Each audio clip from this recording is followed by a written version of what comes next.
Update. Magandang gabi. Konbanwa sa Japan.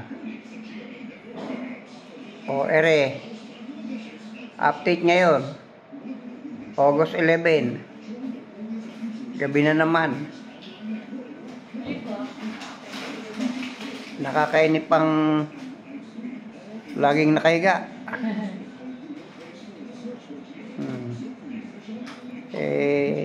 Tatay, pero tatanggalin ko lang pa.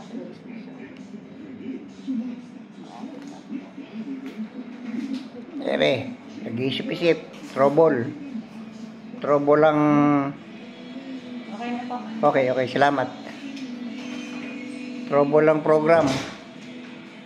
May bago na namang issue. Mukhang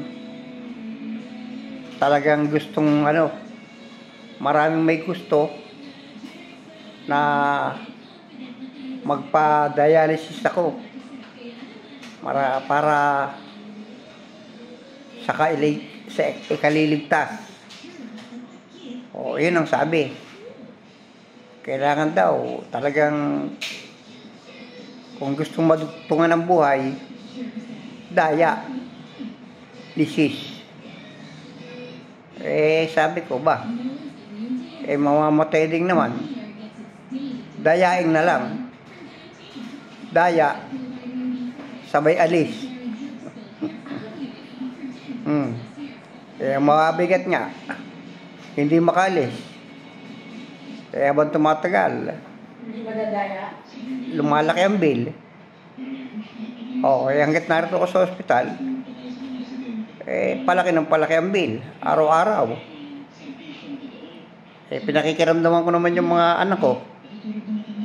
Kung ano ang magagawang paraan para pagtulong-tulungan. Talagang minsan ang pera, kahit meron, problema. Kaya sabi ko, ang pera talaga, alam ko ang pera kasi kahit bilyon, may bilyon. Siya mo pa. Walang halaga sa akin ang pera. Kung mahalaga ang buhay ng tao, pahalagahan. Pero pagka ang pera ang pinahalagahan, ibig sabihin, ang buhay walang halaga. Sa pag-aaral ko, saan man ako, pag pili-piliin man ako, abay, pwede ko kahit saan. Pwede.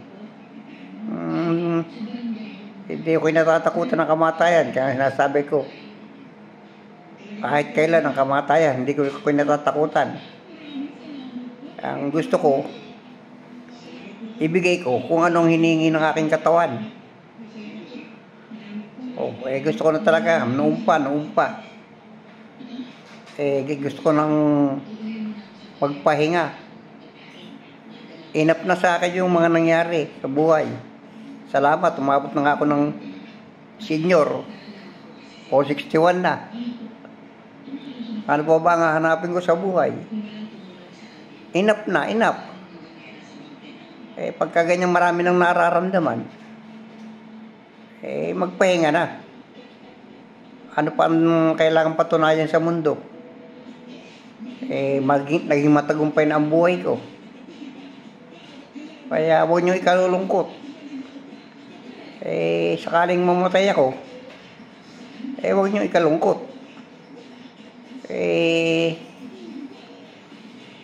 Ang ipanalangin na lang natin na sana pag nawala ako, kasama ko si Lord. Yun ang malaking bagay na may tutulong nyo.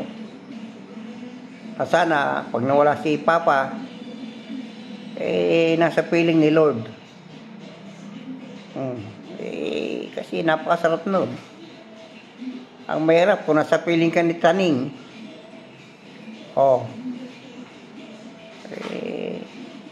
Basta sige, patuloy lang natin to. hindi naman nating alam kung ano po pwede mangyari bukas sa mga hinaharap. O, walang nakakalam kundi ang Ama lang. Hindi naman nagpaplano ng masama ang Ama. Ang lahat ay mabuti. O, ako, kung ano ang mabuti, yun ang mangyari. O, kaya lang nga, kung minsan, hindi naman nasusunod yung ibig ko.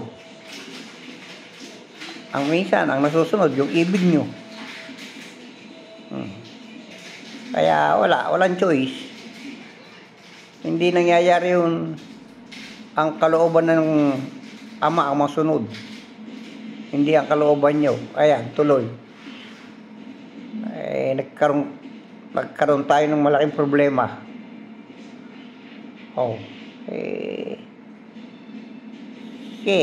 Hanggat magagawa ng hanggat binibigyan ko ng buhay, huwag nyo ikalungkot. Ako, nakikiramdam lang.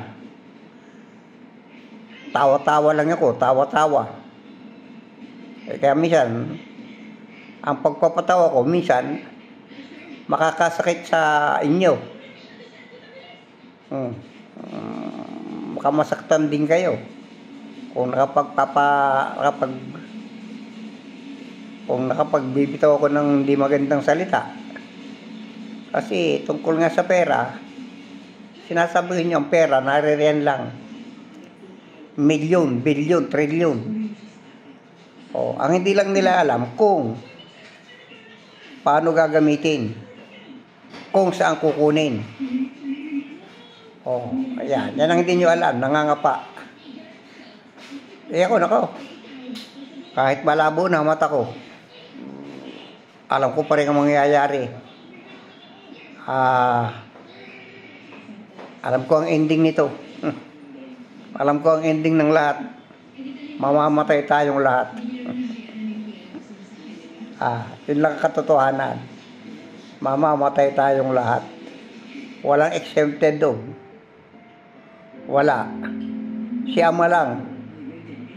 Si Ama ang buhay.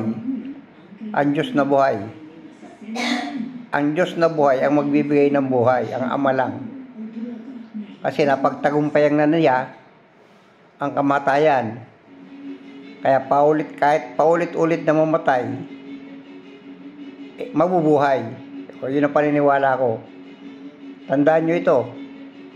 Ang tao, kapag nasa Diyos, kahit paulit-ulit yan mamatay, iyan ay muling mabubuhay.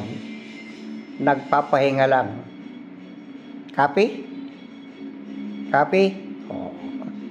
Mag-isip-isip kayo ng 1, 2, 3. Sundan nyo lang ako pag nawala ako. Sige na. Happy lang tayo. Happy. Bukas, baka wala na ako dito. Huwag kayong mag-alala. Baka dayain ko na lang. Daya alis. Okay, copy. Mama? Dayain na natin. Oo. Iwanan nyo na ako rito sa ospital. Ako na bahala. Yan yung sinasabi ni Ama. Daya, alis. Kala mo si Ama sige na. At medyo mahaba na naman ang sabi ko. Sa lahat ng mga kapatid ko, nasa Japan, sa nanay, lahat na nagmamahal na kaibigan, kay Brother Mike. Salamat sa concern ninyong lahat. Okay. Salamat to all of you. Huwag kayong mag-alala. When the magic is here, in Santa Rosa, Laguna,